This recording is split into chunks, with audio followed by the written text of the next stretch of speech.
Hey guys, and welcome to my YouTube channel. This has been so long in the making. I'm so happy to finally have this going. And yeah, today we are gonna be talking about the anatomy of the bass. So here we have my lovely Yamaha BB Series 504 bass.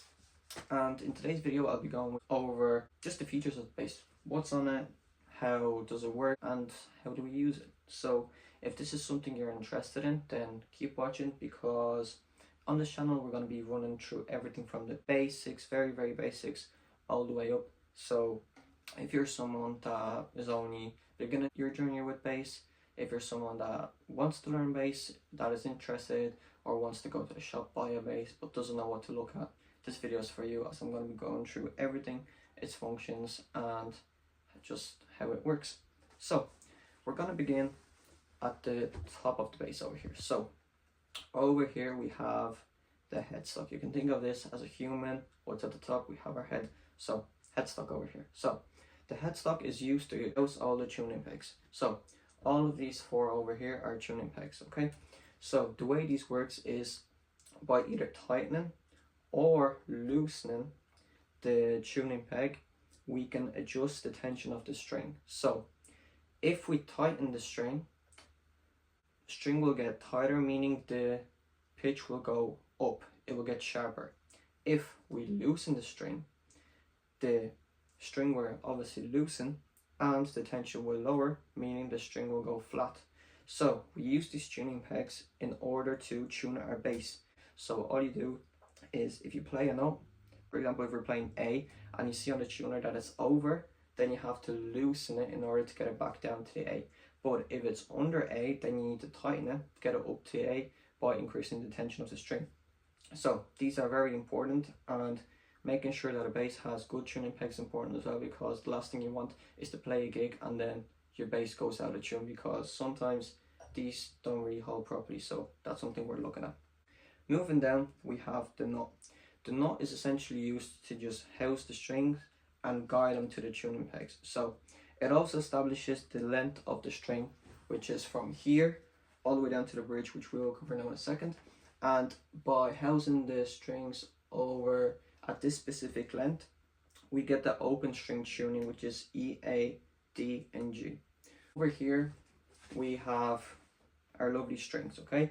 On a normal bass, most basses will use round wound strings, while I have flat wound strings on this bass. So the only difference between them is that round wound is kind of more rough. It has kind of like grooves like this. I'll put a diagram of what a round wound string looks like. And then flats, they're basically just flat wound, so they're kind of more smoother, and they also have a bit of a brighter sound. And here's a diagram of that as well. Moving onwards, we have the frets. So the frets are all these little metal bars that you can see over here that stretch all across the fretboard. So the function of them is to pitch a note. So for example, if we play this note over here on the second string, this is a D, and this is because the fret over here establishes the length of the note, which is now shorter, which increases the pitch, and therefore this specific note is D. So how can we tell which fret are we on? Well, that's what these lovely markings are in here for. So for example, we can see that there's a much bigger marker over here than it is over here, and that indicates the 12th fret, meaning that all the notes starting from here, they start all over again, and therefore we can easily navigate the fretboard. These over here also serve as a guide just to know which fret you're on, and as you play, as you get more experience, you'll know that, for example, okay, the second dash over here in this case is the 5th fret, which means it's a D, or this one is the 7th, or this one is the 3rd. Now, some basses might have dots instead of bars, or there might be some other designs. All depends on the manufacturer, all depends on the bass, but they all have the same function. Moving on down from the frets, we now have the body of the bass. So what we have over here is this piece of plastic. Now this piece of plastic is called a pickguard. So the function of the pickguard is to basically just guard the bass, so guide the wood of the bass from wear and tear, from obviously playing the bass with a pick. And that's just basically only function. I mean, it also looks kind of cool as well. Then we have pickups. Now depending on the bass, they might come in different shapes and sizes, but in this case this is a PJ bass, so it has the precision and the jazz pickup, okay? So depending on which pickup we use, which is adjusted with this knob over here, we can get different tones. So moving on to the knobs while we're on this topic, this is the volume knob. Volume, essentially the loudness. So the more we turn that up, the louder the bass will get. The more we turn it down, the quieter it will get. Second knob over here is the tone knob that I just mentioned. So basically we can either use the bridge pickup or the neck pickup, okay? So by turning this all the way right, in my case, it will use the bridge pickup, while turning it all the way left would be using the neck pickup, okay? Or I could put it somewhere in the middle, or, you know, vary the ratio, and then it will take, depending on how I set this, the different ratio between the two, which again gives a bigger variety of tones you can achieve. Over here we have the EQ knobs, okay? So we have the bass, the mids, and the treble. So the function of these is basically just to EQ the bass while you're on the stage. So if you figure that there's too much bass in one part, you can quickly just lower it down. Or if you want to boost it, you can do the same. And you can do the same for the mid or the treble. If you want a bit more treble, you can just boost the knob up. Or if you want less, put it down. Simple enough, okay?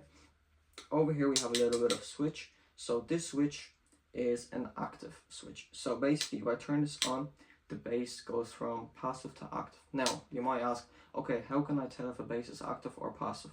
Well, if we look at the back of the bass, there will be a little battery slot that you can see over here. And if there is a battery in a bass, it means the bass is active, okay? Another useful feature that my bass has, for example, is this little red light over here, okay? It's called the battery alert. So before the battery runs out, this light will illuminate, letting me know that the battery needs changing, because what can happen is if the battery is not changed and it dies, then the bass could just die on you and it just won't play, which will be a bit of a disaster if you're playing a gig. So always monitor to see if this light is on or off, so you can prevent this from happening to you, and change the battery on time. Over here we have the bridge, okay?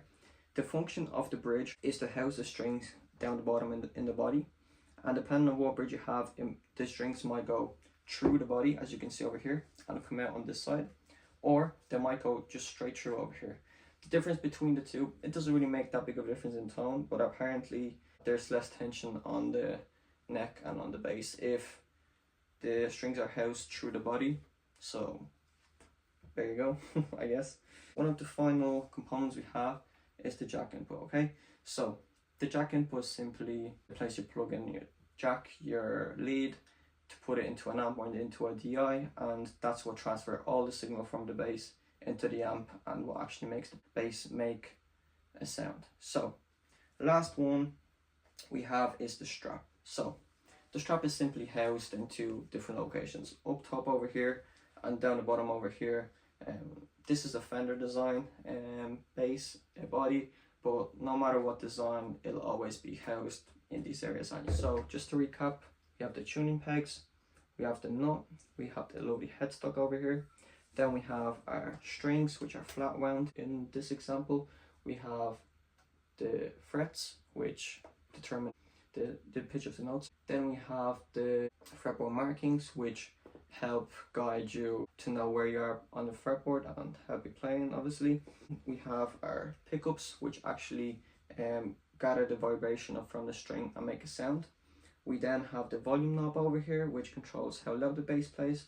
We have the tone knob, which kind of selects which pickup we're using and therefore adjust the tone as well. We have the EQ pickups, which help us EQ the bass on the go, which isn't a function in every bass, but this particular bass has it. And then we have the active switch, where we can pick between the active and the passive pickup.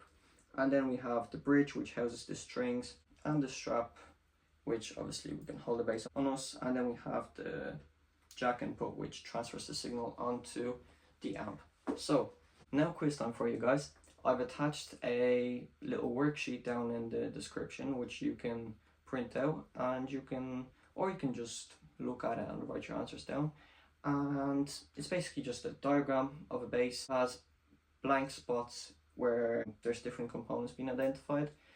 There's two of these, so one has all the answers and the other one is blank, so no cheating. Try the diagram first without the answers, and then check yourself, see how much you got, and write it down in the comments so we can run a little bit of a competition between you guys. If you enjoyed this video and would love to learn more about the anatomy of the bass, and again, just from ground up, everything bass related, give a like, give a subscription if you want. So let me know down in the comments what are the other type of videos you'd like to watch. Is there anything specific that I missed in this video, or anything that needs more clarification? Please write it down in the comments below so that I can clarify this stuff for you. Reach out to you guys directly in the comments. We could have a chat about that as well, and also cover this stuff in future videos so that you guys know everything about the bass. Thank you guys for watching, and until next time.